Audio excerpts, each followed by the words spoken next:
morning, everyone. My name is Vanessa. Before I get into the main point, let me start with a moment that many people will talk about. Imagine being at your lowest point, you don't have anyone to talk to, but you confide in AI and type, I don't want to live anymore. The AI replies, I'm sorry you feel that way. Try this breathing exercises. It's not wrong, but it's terrifyingly inadequate because comprehension is not the same as care.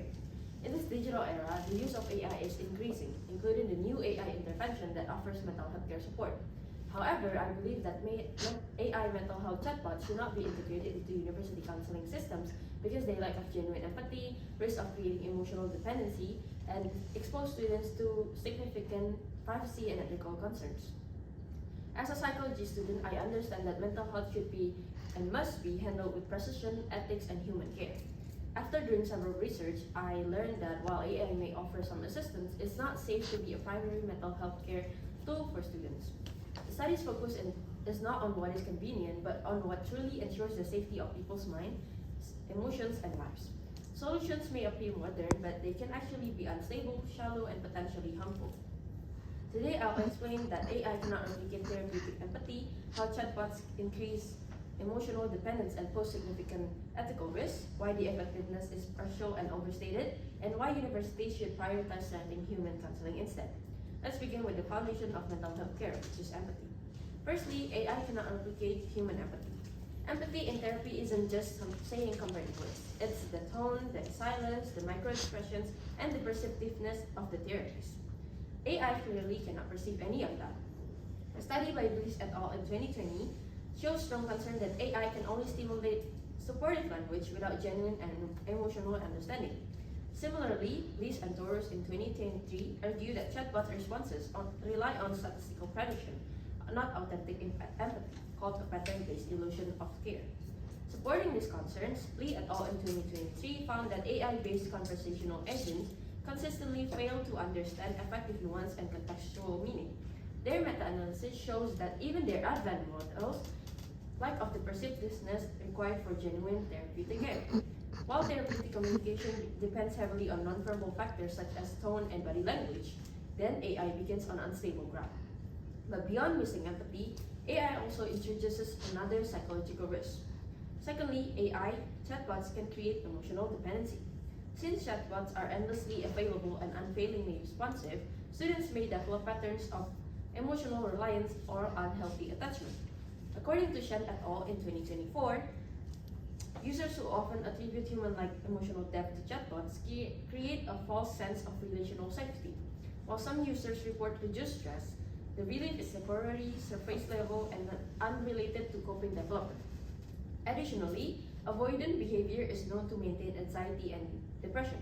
If AI encourages avoidance rather than confrontation of emotion, they may unwittingly hinder recovery. And even if emotional risks were manageable, universities would still face a far more serious threat. Thirdly, AI chatbots pose serious ethical and privacy risks. Mental health data is among the most sensitive information a person can disclose, such as trauma, histories, societal ideation, and identity struggles. According to the WHO in 2021, AI health tools face high risk of data misuse, security breaches, and unauthorized third-party access. The APA in 2025 also warns that confidentiality cannot be fully guaranteed when counseling relies on AI-driven systems. Research by Moylan and Doherty in 2025 confirms that many AI-driven systems have unclear data sharing pathways and insufficient transparency around how sensitive data is stored, processed, and distributed. Their analysis highlights significant governance gaps that heighten the risk of privacy breaches for users seeking psychological support. Once emotional data is stored on a server, it becomes permanent and vulnerable to future misuse. For students with trauma, the risk is ethically unacceptable. Some might argue that despite the risk, AI therapy works this as well. But what does the evidence actually show?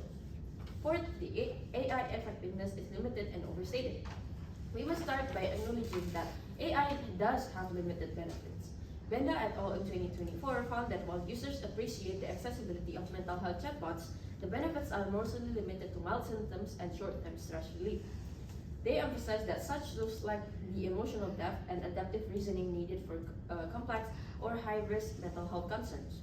A broader overview by Launchner et al. In 2025 concluded that most digital mental health interventions rely on short study periods, self-select users, and self-report data, which limits the strength of claims about real therapeutic impact. However, Shen et al. In 2024 observed that while AI chatbots offer temporary comfort, they do not support deeper emotional processing, crisis intervention, or complex mental health cases. Therefore, AI may emerge as a consistent pattern that is effective only for stress relief, but not for societality, trauma, crisis response, long-term treatment, or emotionally complex and high-risk populations. AI tools may be useful for complements but not replacements for university counseling systems. So faced with these critical failures, what should universities do instead? Fifth, of course, universities should strengthen human counseling, not AI integration. Rather than embedding AI into primary mental health care, universities should hire additional trained counselors, expand culturally informed peer support networks, and offer workshops and group-based interventions. According to the WHO in 2021 and APA in 2025, AI should serve only as an adjunct, but not be a primary intervention for vulnerable or high-risk groups such as university students. Students deserve genuine therapeutic care, not algorithmic approximations. To conclude, AI chatbots cannot replicate human empathy, may foster emotional dependence, raise substantial privacy and ethical concerns, and show only limited effectiveness. Although AI may offer quick comfort, therapy requires relational depth, safety, and human understanding. We must demand better. Students need a real connection, not a statistical prediction of comfort. In moments of crisis, that difference is not just academic, it's life-saving. Our universities must commit to real counselors, real care, and real safety. Thank you all for listening. Hope you have a good day.